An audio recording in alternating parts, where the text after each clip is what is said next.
Two passages, two authors. One question that asks how author number 2 would respond to author number 1. Cross-text questions show up only 1 or 2 times per reading and writing module, but they trip up smart students more than almost any other type, because the wrong answers are designed to sound like exactly what text 2 would say. They just say it about the wrong thing. Good news, there's a 3-step routine that makes these almost mechanical. We'll learn the routine, learn the 3 traps the SAT keeps recycling, and then walk through 8 real examples: easy, medium, hard. What the SAT is testing here is whether you can hold 2 positions in your head at the same time and compare them, not just understand each one in isolation. The question stem is almost always one of 2 forms. How would author 2 respond to X in text 1? Or both authors would agree with which statement? We'll focus on the first form because it's the harder of the 2, and it's the one that shows up most. Here's the entire routine in 3 checks. Check 1. Summarize each text in 1 sentence, your own words, before you look at the answer choices. Check 2. Identify the relationship. What does text 2 actually do to text 1? Agree, disagree, qualify, extend, or redirect. Check 3. Match the action verb. The right answer's verb has to match what text 2 actually does. Not stronger, not weaker. Let's break each one down. Check 1. Summarize each text in 1 sentence. Before you read any choices, write or just say in your head what each author claims. Keep it to 1 line each. Text 1 says X. Text 2 says Y. If you can't summarize in 1 sentence, you haven't finished reading. The answer choices are designed to look right if you only have a fuzzy sense of what the texts say. So this first step is what protects you. Check 2. Identify the relationship. Once you have your 2 summaries, ask what's the verb that connects them. There are really only 5 common relationships on the SAT. Disagrees. Text 2 contradicts text 1's claim directly. Qualifies. Text 2 accepts text 1 but adds a condition. Extends. Text 2 accepts text 1 and provides new evidence or applies the idea elsewhere. Disputes the cause. Text 2 accepts what text 1 observed, but proposes a different reason for it. And redirects. Text 2 says the real issue is somewhere else. Pin down which one you have before reading the choices. Check 3. Match the action verb in the answer. The right answer's verb has to match what text 2 actually does, not a stronger version, not a weaker version. If text 2 qualifies text 1, the answer can't say rejects. If text 2 extends text 1, the answer can't say challenges. Read the verb in each choice. That verb is doing real work. 3 traps to watch for because the SAT recycles them on every cross-text question. Trap 1. Misattribution. The choice describes a real view that appears in the texts but assigns it to the wrong author. Always reread which author the choice says is making the move. Trap 2. False agreement. The choice claims the 2 authors agree because they share a topic, but sharing a topic isn't the same as sharing a position. 2 scientists can both study coral reefs and predict opposite futures. Trap 3. Overstatement. The choice escalates a qualification into a rejection or escalates an extension into a triumph. If text 2 says this finding holds up but conceals a trade-off, the trap turns that into rejects the finding entirely. Always pick the weakest defensible verb. Now the 8 examples. We'll start easy and build to hard. After each one, we'll connect back to the check or trap it tested. Let's start easy. Text 1. Marine biologist Reza Asadi predicts widespread coral reef collapse by 2060 because ocean acidification makes it harder for corals to build their skeletons. Text 2. Chiamaka Eze studied corals living in naturally low pH water for centuries and found some species growing thicker skeletons there. She concludes corals have substantial adaptive capacity. Question asks, how would Eze respond to Asadi's prediction? Apply check 1, text 1 summary. Acidification will collapse coral reefs by 2060. Text 2 summary. Some corals have already adapted to low pH water. Check 2. The relationship? Eze isn't rejecting the chemistry, she's complicating the outcome. That's qualifies, not rejects. Says agreeing about total collapse but with a longer timeline. No. Eze's whole point is that some corals adapt. All species will collapse is still total collapse. B says some species may adapt, partially mitigating the predicted losses. That matches Eze's actual move, partial mitigation through adaptation. C says disputing the underlying chemistry. Ease accepts the chemistry. She's studying corals living in acidified water. Her challenge is biological, not chemical. D brings in ocean temperature. Text 2 never mentions temperature. Off topic.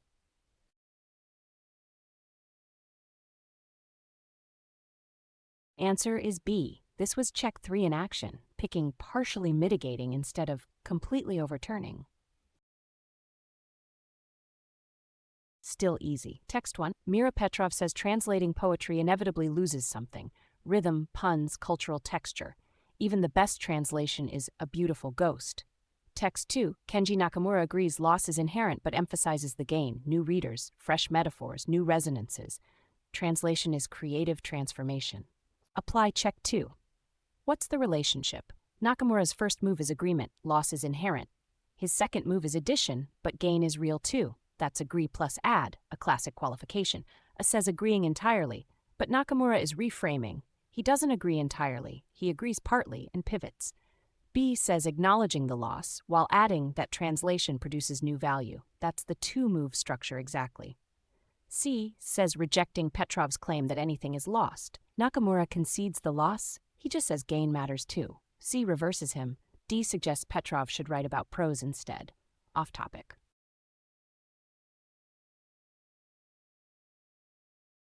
Answer B. Notice the pattern. When text 2 starts with agrees, but the correct answer almost always contains both halves. Single half answers fail. Those were warm-ups. Now let's see where it gets tricky. Medium difficulty. Text 1. Wei Lin finds no significant employment decline after minimum wage increases. She concludes fears of large job losses are unfounded. Text 2. Manuel Ortega replicates Lin and confirms her aggregate finding. Same conclusion. But within her own data, young workers lost jobs while adults gained. Aggregate stability hides a compositional shift.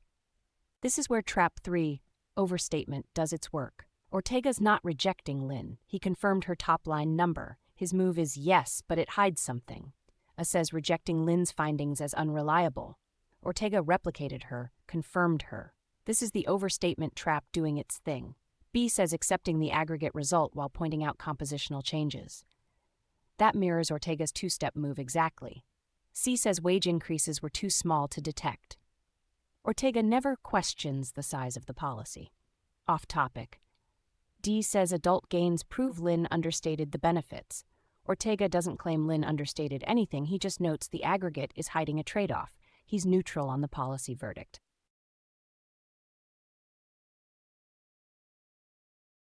Answer B. Remember trap 3? Replicates and refines is not rejects. The verb matters. Medium.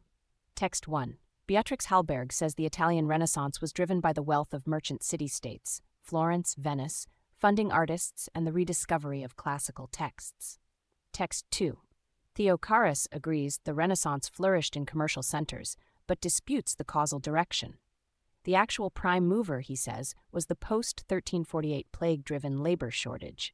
Merchants were beneficiaries of demographic shock, not its cause. This is the same data, different cause relationship. Pin it down in check 2.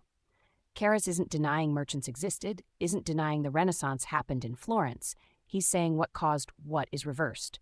A says, denying any meaningful role for merchant city-states. Caras grants them a role, beneficiaries. No meaningful role, overstates. B says accepting the correlation but proposing a different underlying cause. That's the same data, different cause. Pattern exactly. C says the Renaissance never happened as a discrete period. Off topic. D says classical texts were rediscovered before the plague. Text 2 says nothing about timing of textual rediscovery.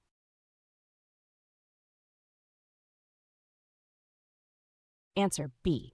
Different cause for the same observed pattern is its own relationship, distinct from outright disagreement. Still medium. Text 1. Sophia Martinetti says the real pollinator story is broader than honeybees. Bumblebees, hoverflies, and moths are declining faster but getting less attention. Text 2. Arohatanu surveyed 200 native bee species in New Zealand and found the same pattern: managed honeybees stable, native species locally extinct in 3 of 5 regions. Check 2. What's the relationship? Tanu isn't pushing back at all. She replicated Martinetti's pattern in a new country. That's pure extension. A says Martinetti's North American focus overlooks unique features of New Zealand. But Tanu's data mirror Martinetti's. She's flagging similarities, not differences. B says providing evidence the pattern extends to ecosystems beyond North America. That's the textbook definition of extension. C says honeybee declines are a bigger threat than Martinetti acknowledged. Tanu agrees honeybees are stable, same as Martinetti. C reverses both authors. D says disputing the managed versus wild distinction. Tanu uses that exact distinction in her own analysis.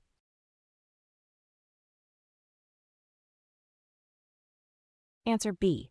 When text 2 just adds confirming data in a new domain, don't invent a disagreement. Now the hard ones. Text 1. Adese Okonkwo argues Western museums must return looted artifacts to their countries of origin without exception. Provenance is documented, retention amounts to theft. Text 2. Hossein Najafi welcomes the repatriation wave and accepts the moral case, but he raises a structural concern. Many origin communities lack the climate-controlled facilities and security infrastructure that thousand-year-old objects need. He proposes joint custody, rotating display, technical training, partnerships rather than immediate, unconditional handover. Check 2 is the whole battle here. Where does Najafi disagree with Okonkwo? Not on the principle of return. He welcomes it. He disagrees on the form, immediate and unconditional, versus conditional and partnered. A says rejecting repatriation as Western paternalism. Najafi welcomes repatriation. This reverses him. B says accepting the moral case while urging conditional arrangements that address preservation gaps. That captures both moves. Accept the principle, urge conditions. C says origin communities must build their own infrastructure before any artifacts are returned. Najafi proposes shared partnerships, training, joint funding, as part of return, not as a precondition. C turns Najafi into a gatekeeper. He is not. D says Western museums should retain artifacts until standards equalize globally. Najafi never advocates retention. His proposal moves artifacts to origin communities through partnerships.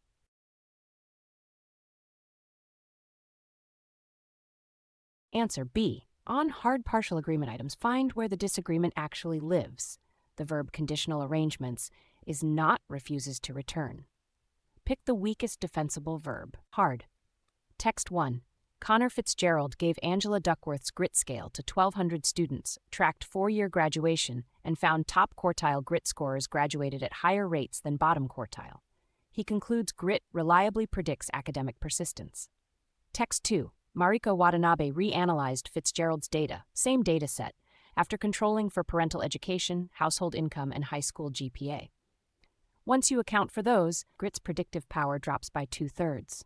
Her conclusion: much of grit tracks pre-existing advantages, not an independent trait. This is a classic methodological challenge, Trap 3 territory. Watanabe doesn't say grit research is fake. She says Fitzgerald's specific finding is largely a confound. A says grit is the strongest single predictor. Watanabe's controls cut grit's predictive power by 2/3, opposite of her finding. B says contending that the apparent finding largely reflects confounding variables Fitzgerald failed to account for. That maps Watanabe's position word for word. C says proposing to combine the grit scale with household income. Watanabe wants to separate grit from income to see if grit has independent effect. She doesn't propose combining them. D says rejecting the premise that any psychological trait can predict academic outcomes. Any psychological trait is far beyond Watanabe's claim. She rejected this measure's independence, not the entire field. Classic overstatement.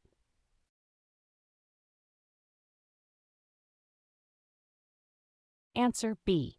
When text 2 reanalyzes text 1's data with new controls, look for the word confound or its synonyms in the choices. Hardest one.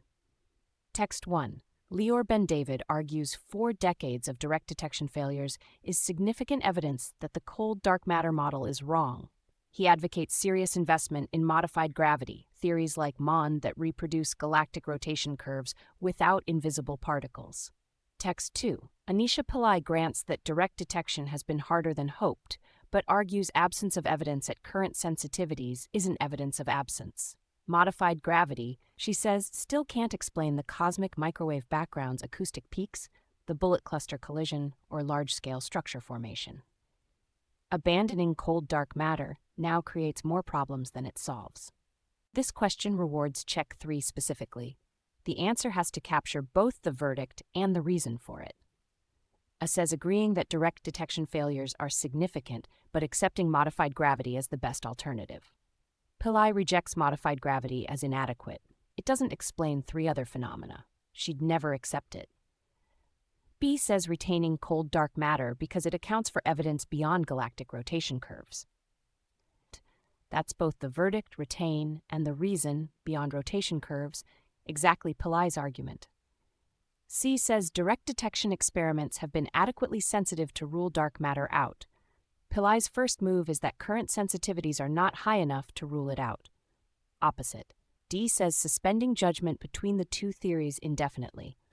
Pillai takes a clear stance: keep cold dark matter, don't abandon. Indefinitely suspend judgment turns her decisive defense into agnosticism.